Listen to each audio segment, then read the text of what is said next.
saya akan menerangkan klasifikasi desa. Pertama-tama, apa sih desa itu? Menurut Undang-Undang Nomor 6 Tahun 2014, desa adalah kesatuan masyarakat hukum yang memiliki batas wilayah dan berwenang untuk mengurus urusan pemerintahan dan mengurus kepentingan masyarakat sesuai prakarsa masyarakat, hak asal-usul, dan hak tradisional yang dimiliki dan diakui oleh sistem pemerintahan NKRI. Klasifikasi desa dibagi menjadi 3. Yang pertama yaitu dilihat dari kondisi topografi. Kondisi topografi ini dilihat dari bentuk permukaan. Bukan hanya itu, tetapi dilihat dari pengaruh manusia terhadap lingkungan dan dilihat dari kebudayaan lokal. Contoh dari klasifikasi desa dilihat dari kondisi topografi adalah yang pertama yaitu daerah pegunungan. Di daerah pegunungan ini, kebanyakan masyarakat bermata pencaharian untuk berkebun. Yang kedua yaitu daerah dataran tinggi. Daerah dataran tinggi ini, kebanyakan masyarakat bermata pencaharian untuk bertani. Yang ketiga yaitu daerah dataran rendah. Di daerah dataran rendah ini dijadikan sebagai pusat industri.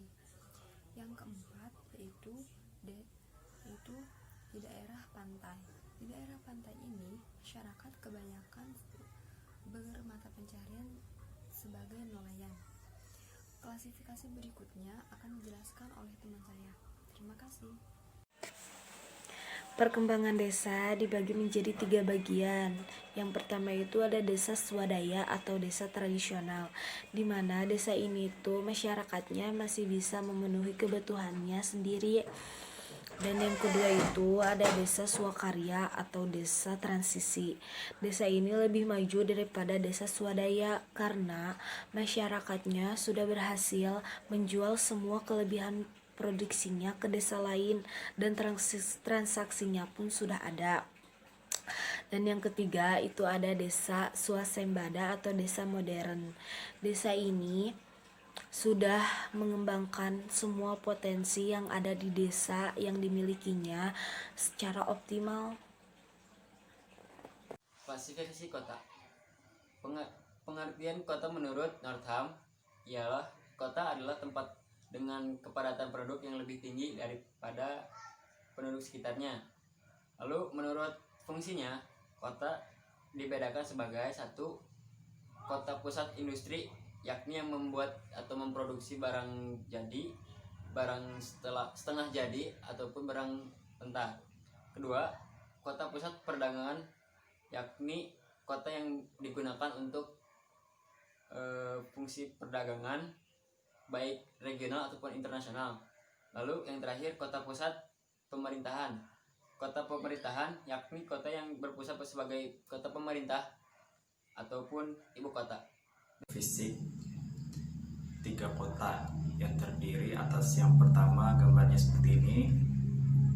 Ya, kota yang berbentuk bujur sangkar terbentuk karena adanya kegiatan yang relatif seragam seperti pertanian. Contohnya di Indianapolis dan juga Yogyakarta. Yang kedua gambarnya seperti ini. Nah, kota yang berbentuk persegi panjang itu pada dasarnya sama seperti kota yang berbentuk bujur sangkar. Hanya saja pada sisinya terdapat hambatan alami seperti topografi, hutan, dan juga gurun. Yang ketiga seperti ini. Nah, kota yang berbentuk seperti kipas. Pusat kota berada pada daerah pinggiran seperti Chicago, Jakarta, dan juga Boston. Dibagi menjadi 6 tahap, yaitu yang pertama epolistek, dicirikan adanya komunitas masyarakat desa yang makin maju. Tahap ini merupakan peralihan dari pola kehidupan desa tradisional ke arah kehidupan kota.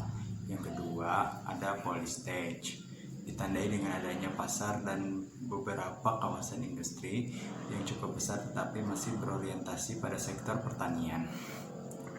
Yang ketiga ada metropolistage, menampakkan kekuatan sudah mulai bertambah besar. Pada tahap ini, sebagian besar penduduk berorientasi pada sektor industri. Yang keempat ada megapolistage, ditandai adanya tingkah laku manusia yang hanya berorientasi pada materi saja.